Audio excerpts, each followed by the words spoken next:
and writer based in the Twin Cities. Her offerings in the world are shaped by her experience in psychology, libraryship, intentional communities, activism, unschooling, mentoring independent learners, leading discussion groups on polyamory and relationship anarchy, embarking on relational pilgrimages, and spending time outdoors in forests, prairies, and bodies of water. She strives to fully live into her role as a kinswoman, ancestor, and catalyst for the next chapter of our collective story. You can learn more about her work and writing at jenniferluciani.com. With that, Jennifer.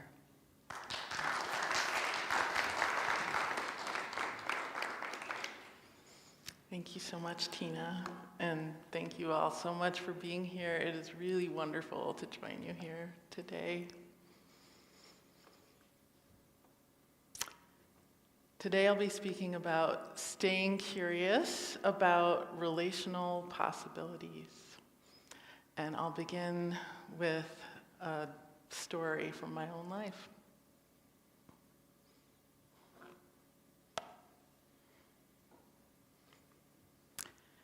In the summer of 2014, I set off on a relational pilgrimage around the continental United States. On a shoestring budget, I got behind the wheel of my Toyota Yaris with my 7-year-old in her booster seat and the rest of the car full of gear, gifts, hope, questions about my place in the world, and a bit of desperation. Our itinerary had us traveling for 3 months, stopping for 2 or 3 or at most 7 days at a time, visiting dozens of people. Many of the people we stayed with I had never met in person before, only online, mostly through Facebook. I drove a total of 10,000 miles through 26 states.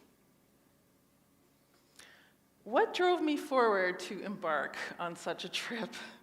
What was the sense of urgency that pushed me to take on this project? It was not without risks, and some people thought I was more than a bit unhinged. I questioned my own hinges. But ultimately, I was driven by a set of profound longings and questions that coalesced into certain themes. What does it mean to feel at home? Where do I belong?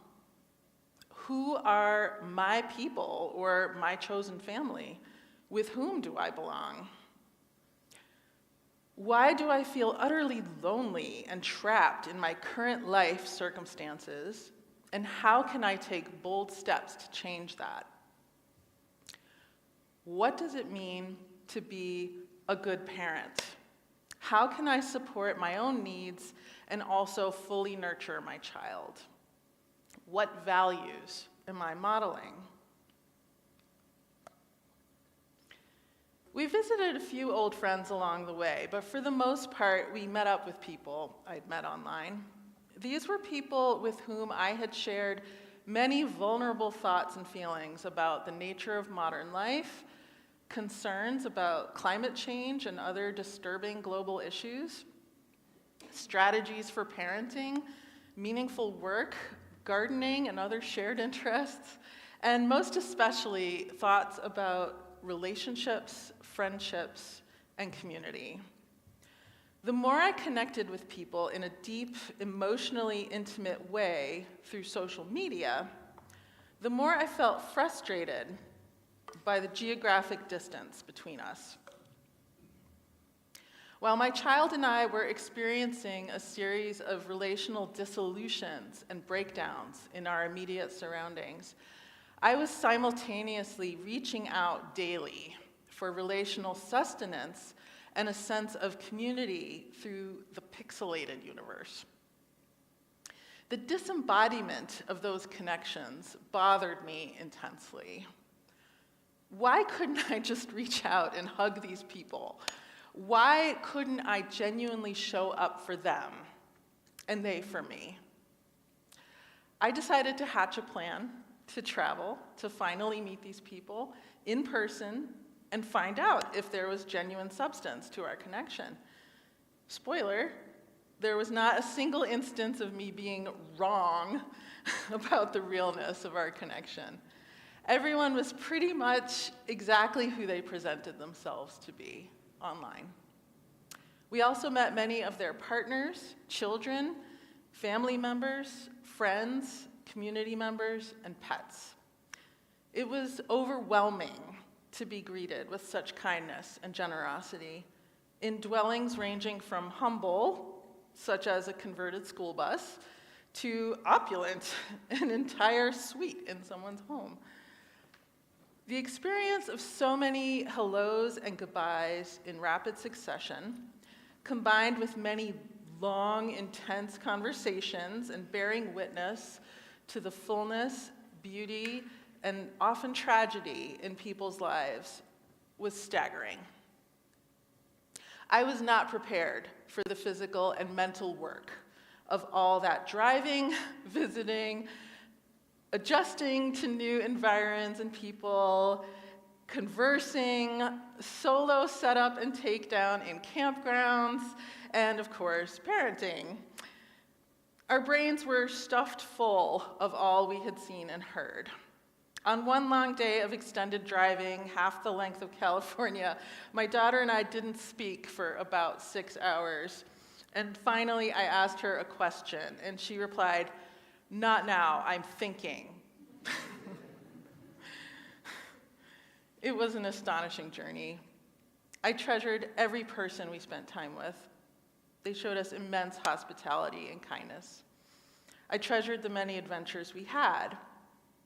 I might have treasured a little less the profound exhaustion and confusion I experienced, but I've come to realize that it was a fertile confusion.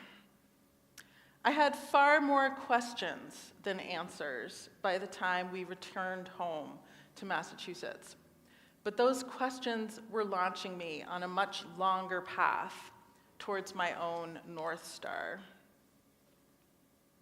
What I didn't fully understand at the time was that I still had a lot of relational beliefs and practices to examine, deconstruct, question, and contextualize.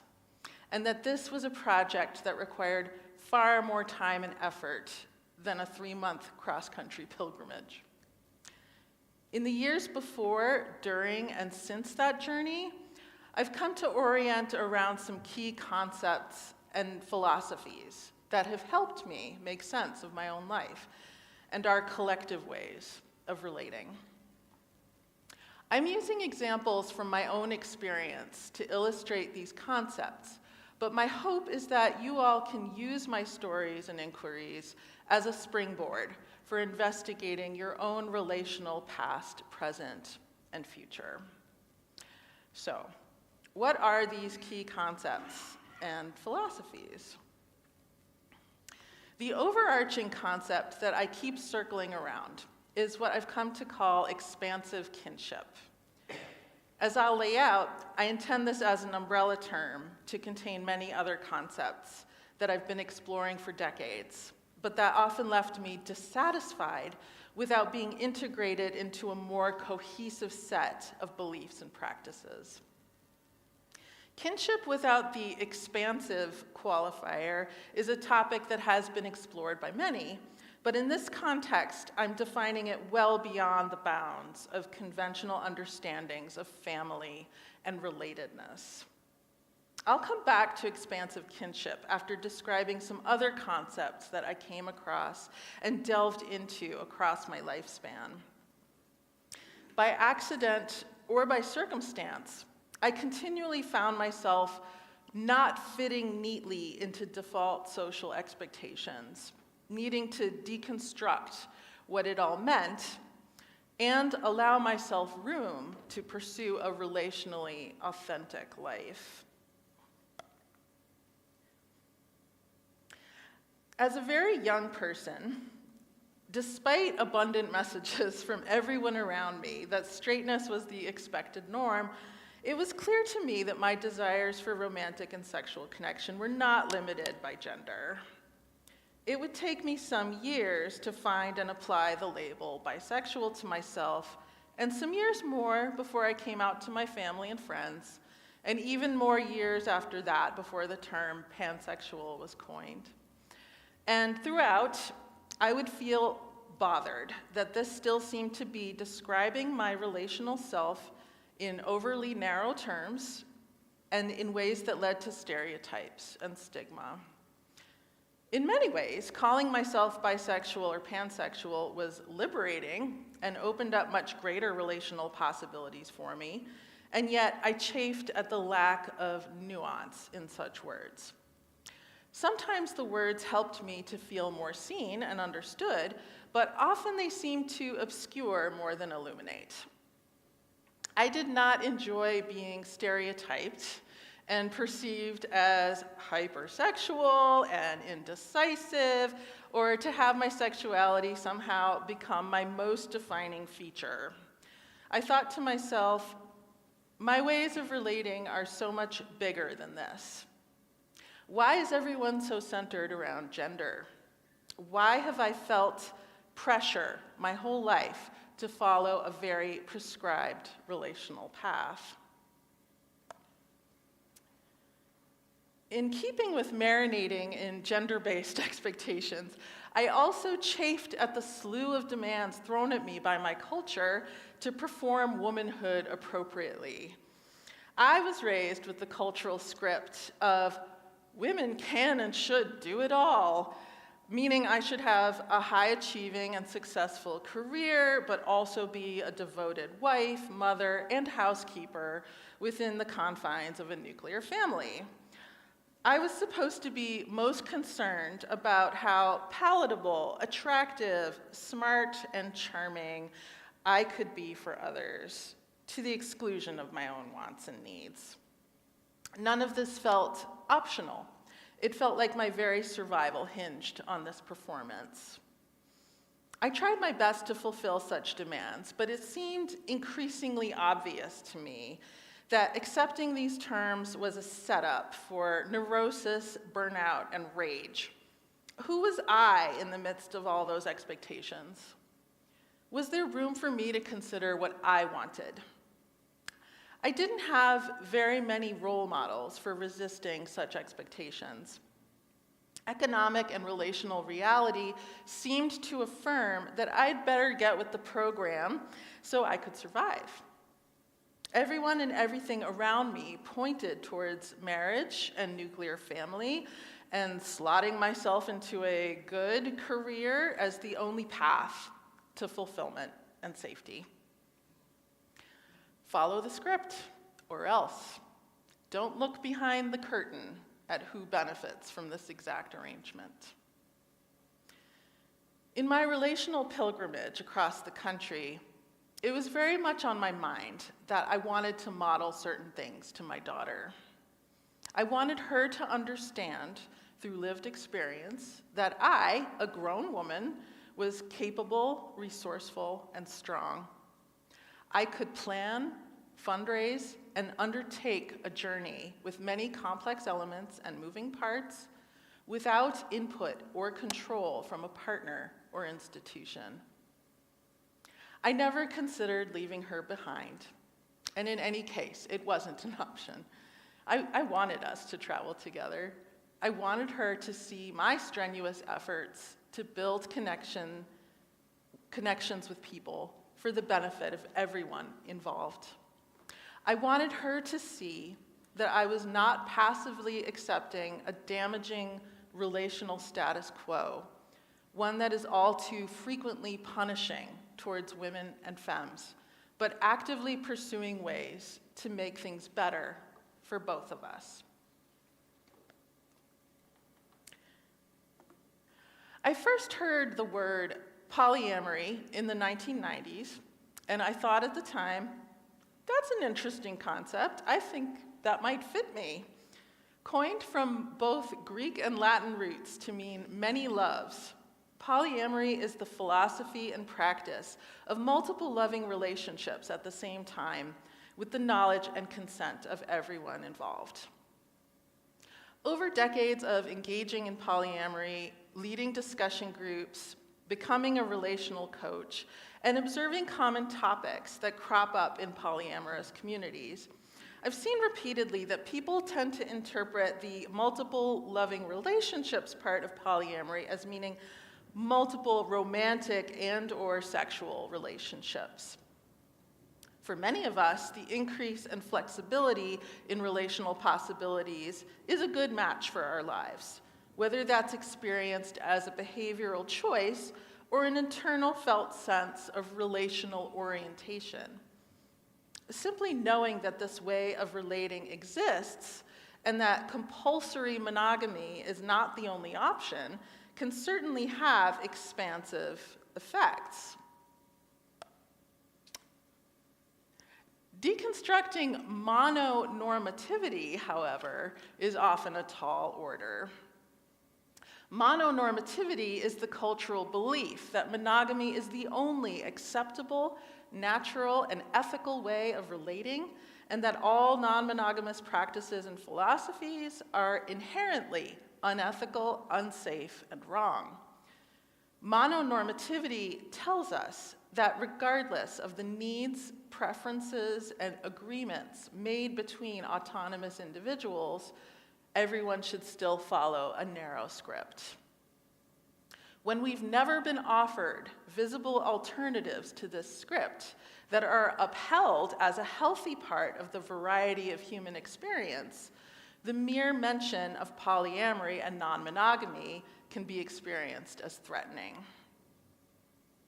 I've been polyamorous pretty much my entire adult life. Getting to know other polyamorous individuals and communities has illuminated the depth and breadth of how people approach relating in this way. Ask a group of polyamorous folks what polyamory is, how it can or should be approached, who it includes or doesn't include, or what ethical means, and you will get quite a variety of opinions and sometimes heated arguments.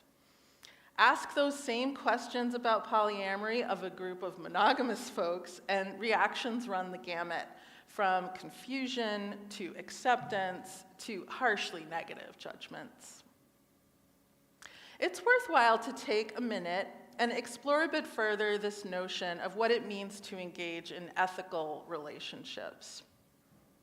In addition to polyamory, you may have heard of the term ethical non-monogamy, or ENM for short. What exactly does this mean? Whose ethics are we talking about? Is there any consensus about what it means to behave ethically? Also, how come nobody uses the phrase ethical monogamy? I would venture that the word ethical, as a blanket, undefined term, allows too much room for confusion, and that we are all better off if we take the time to continually articulate our own ethics to ourselves and communicate them well to others. Otherwise, we run the risk of assuming that we all define what is ethical in the same way.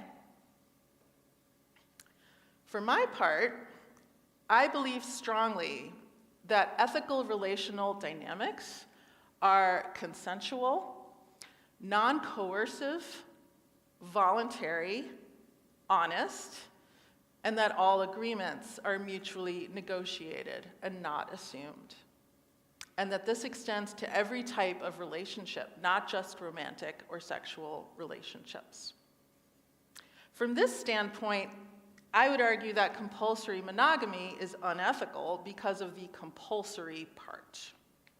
I believe that the number of partners a person has or desires to have is value neutral. Neither monogamy nor non-monogamy is superior to the other. When we set up a cultural standard that people should only want and practice a particular relational style, it's a form of coercion.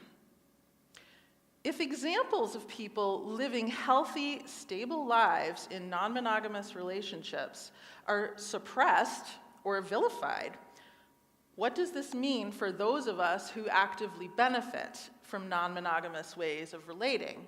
Far beyond the narrow view that this could only be about some kind of sinful sexual gratification. I also think it's worthwhile to consider reactions of disgust to relational styles that are unfamiliar and culturally coded as unethical and wrong. Disgust is often a culturally constructed emotion and is not necessarily related to the inherent worthiness or unworthiness of a given object or behavior. Take reactions of disgust to different kinds of foods. We can know that there are a variety of foods worldwide that provide needed nutrition, but what we consider palatable or even edible varies considerably depending on cultural context. Oh, I forgot that. Oh, okay.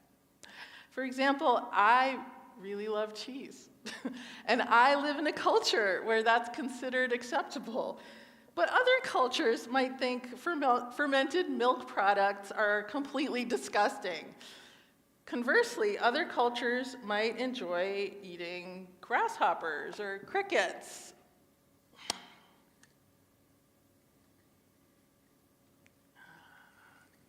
Oh, right past it. Whereas in this culture, those foods generally bring up feelings of disgust. But back to polyamory. I'm not sure where we're at in this cultural moment with prevailing notions of what most people think polyamory is and whether they think it's acceptable for people to be polyamorous. Mostly my observations have led me to conclude that a large majority of people do still define it somewhat narrowly in terms of multiple romantic and sexual partners, rather than including other types of relationships, like friendships, platonic partners, etc.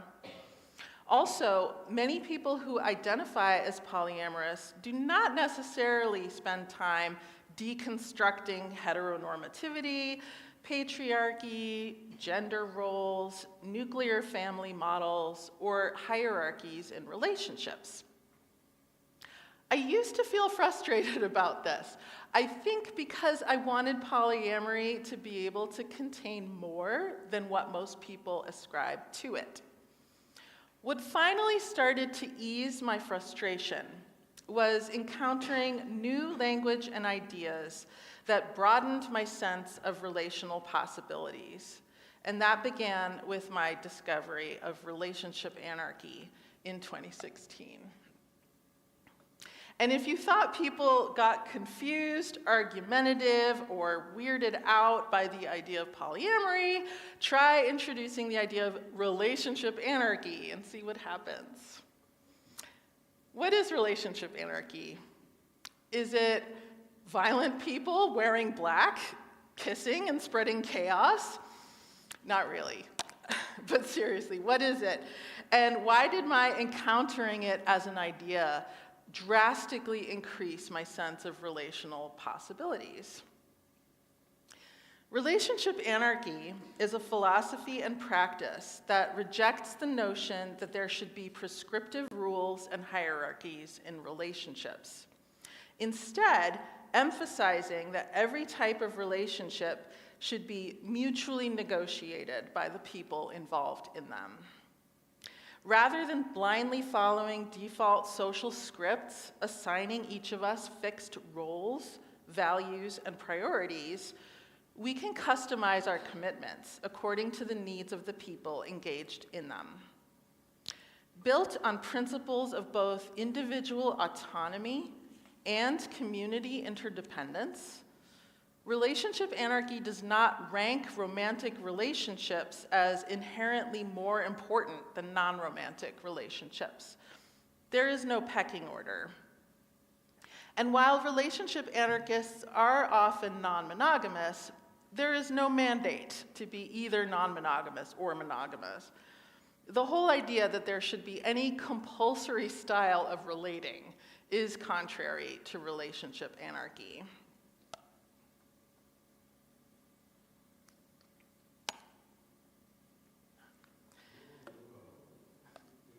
Oh, fun. There we go. Thank you. Relationship anarchy allowed me to engage deeply with the concept of amatonormativity, the assumption that what is most important and universally desired is an exclusive romantic relationship. The term amatonormativity was coined by philosopher Elizabeth Brake in her 2012 book, Minimizing Marriage. Placing romantic relationships on a pedestal, towering in importance over friendship, platonic partnerships, non-romantic familial relationships, etc., had long felt problematic to me. I would wonder, why do people use the phrase, just a friend, as if friendship were automatically secondary to almost anything else? I thought of all the emotionally intimate friendships I've had over my lifetime and what they mean to me, and it would boggle my mind that there were so many social pressures to rank them as less important. Also, why were certain activities considered to be reserved for romantic partners, like cohabitation, raising children together, or supporting each other financially? Why was this so frequently bundled with ideas about marriage and romance? As far as I could tell, both from personal experience and observations of others, marriage and romance were no guarantee of a genuinely stable and thriving life. What about focusing on building stable, thriving communities in a context of relational diversity? Couldn't that be done?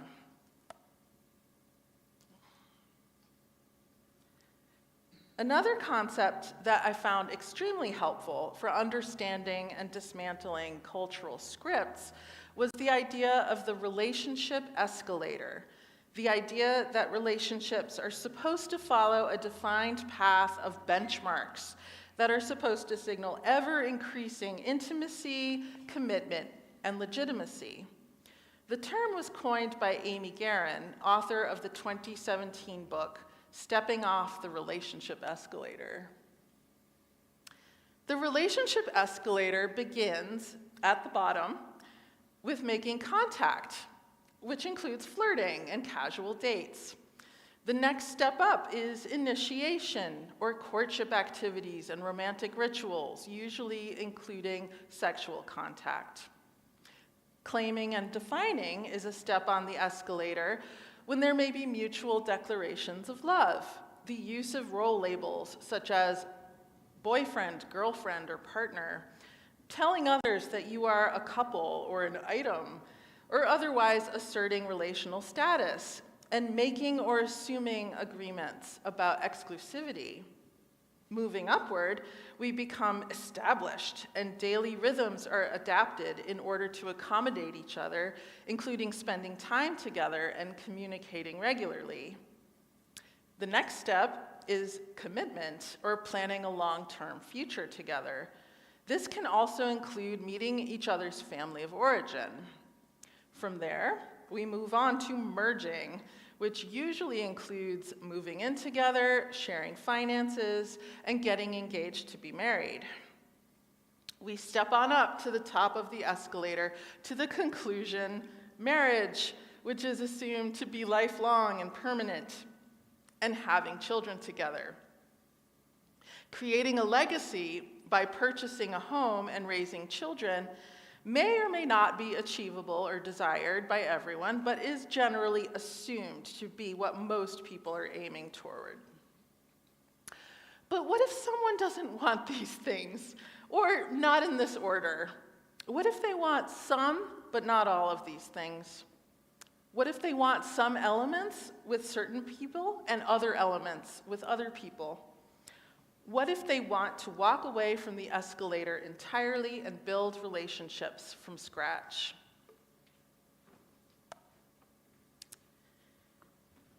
The Relationship Anarchy Smorgasbord is a tool that was crowdsourced and developed to address some of the dilemmas that arise when people walk away from the relationship escalator. It's a visual schematic that names many elements of relationships on different plates, similar to a smorgasbord or buffet spread of different foods. The idea is that in any given relationship, you can choose what you want from the smorgasbord and leave what you don't want.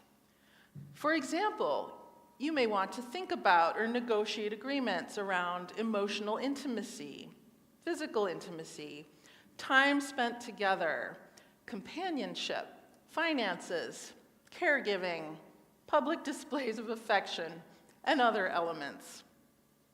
Originally developed by Lyrica Lawrence and Heather Orr of Vancouver Polyamory in 2016, the tool was further updated by Max Hill with input from the Relationship Anarchy, Polyamory, and Solo Polyamory Facebook groups, with the most recent version, this one, having come out in 2022.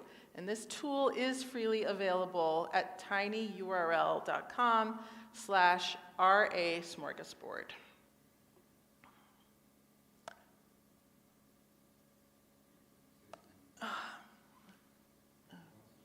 It really wants to show cats. In developing my thoughts and practices around relationships, I realized that yet another narrow, conditioned focus was to focus too much on the individual self.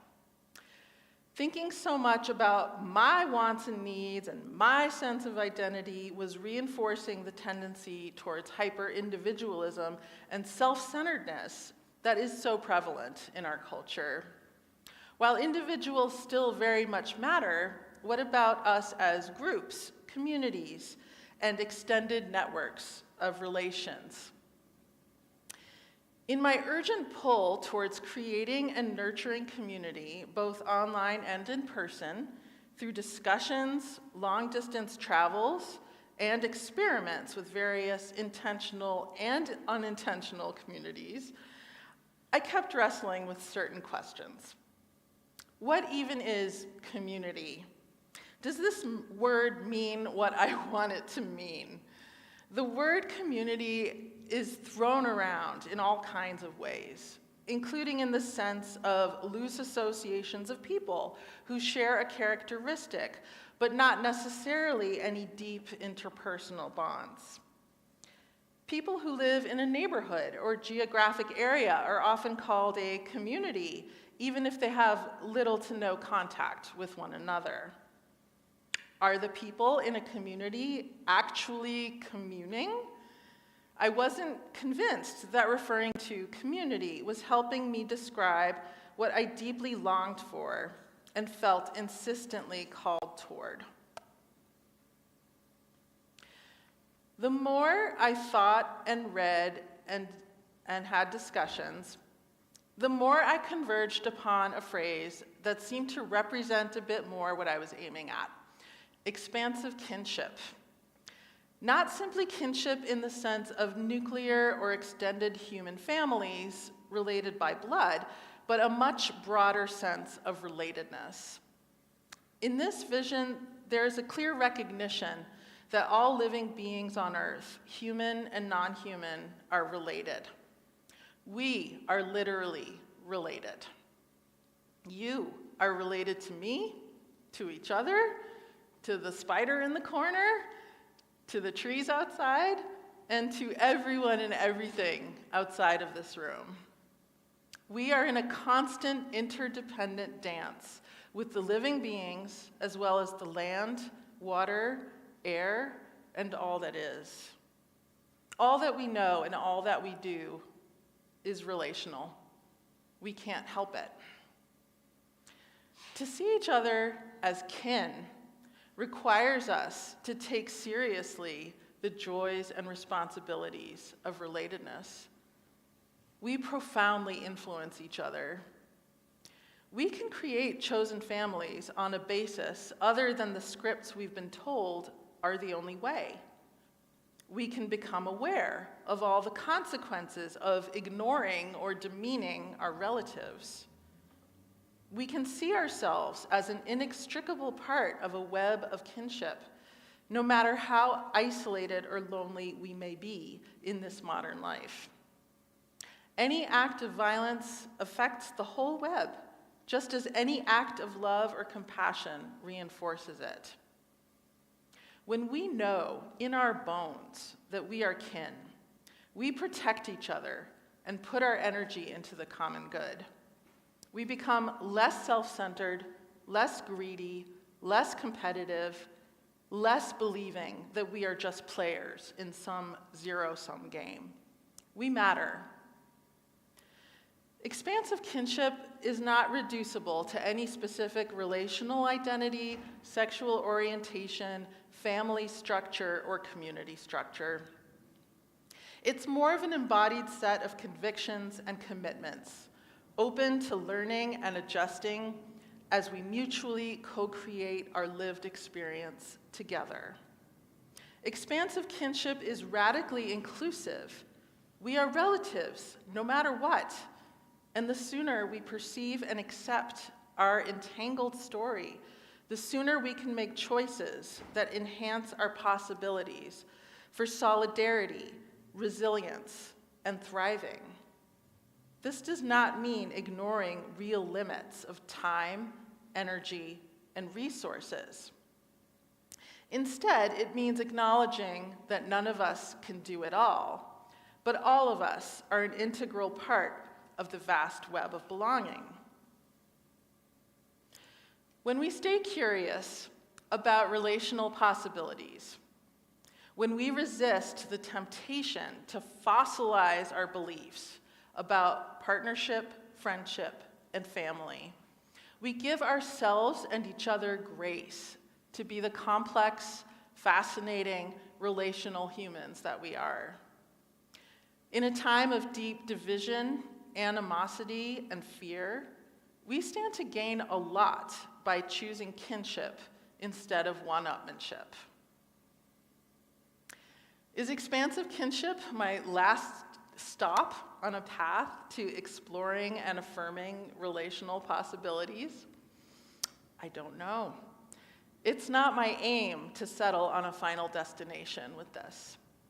It's more important for me to orient to my North Star on a continual basis, adjusting as I learn.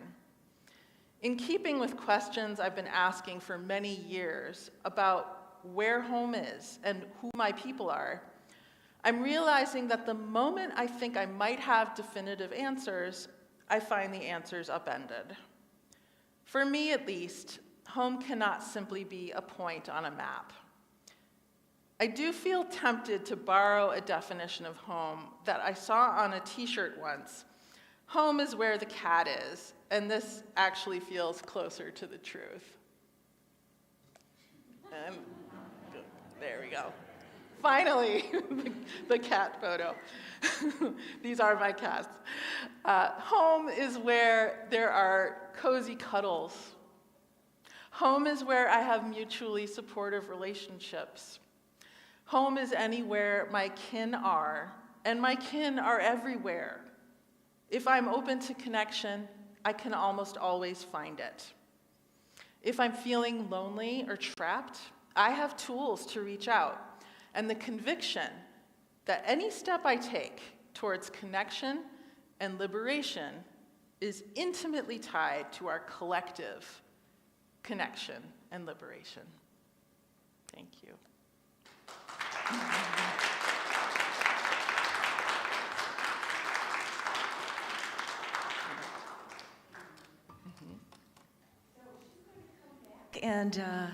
And do our closing circle, but I realized that I forgot at the beginning to have us all greet each other. So I'm going to ask you, in the spirit of kinship, to turn around and say hello to at least two people in the room.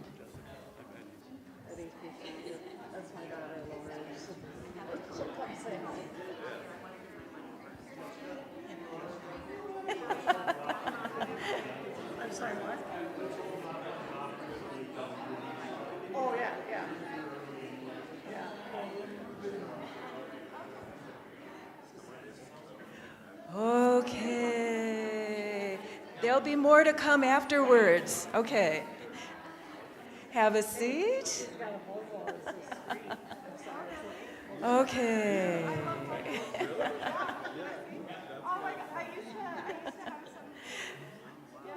Okay. I kind of thought it might be like herding cats to get everyone to sit back down together, but okay, now's the time for our offering.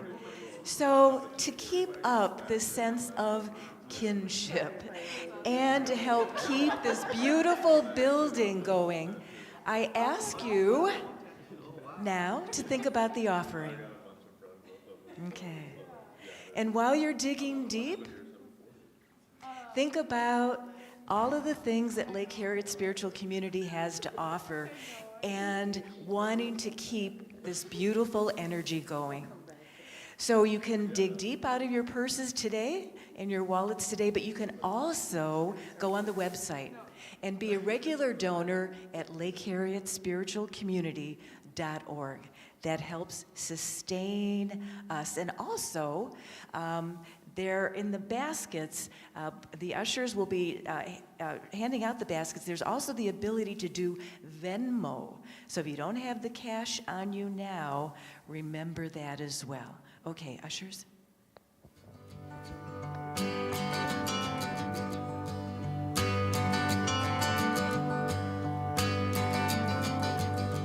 Well, I left my happy home to see what I could find out.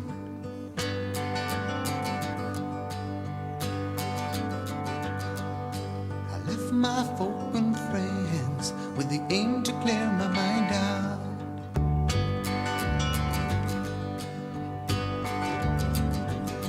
Well, I hit the rowdy road, many kinds I've met there, many stories told me how the way to get there. Ooh. So on and on I go, the seconds tick the time out. There's so much left to know when I'm on the road to find out. Ooh.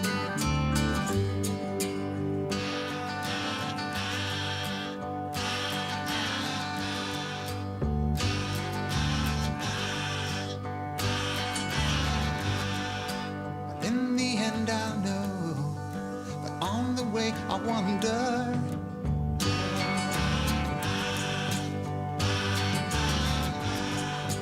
Through descending snow, and through the frost and thunder.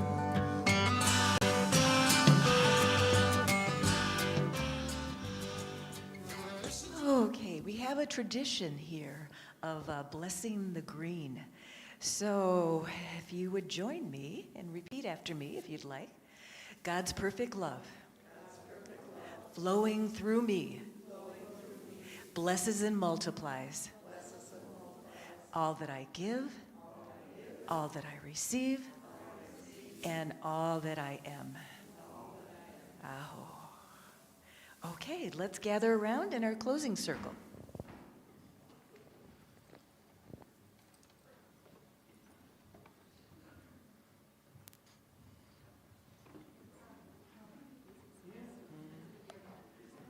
Hello. Okay.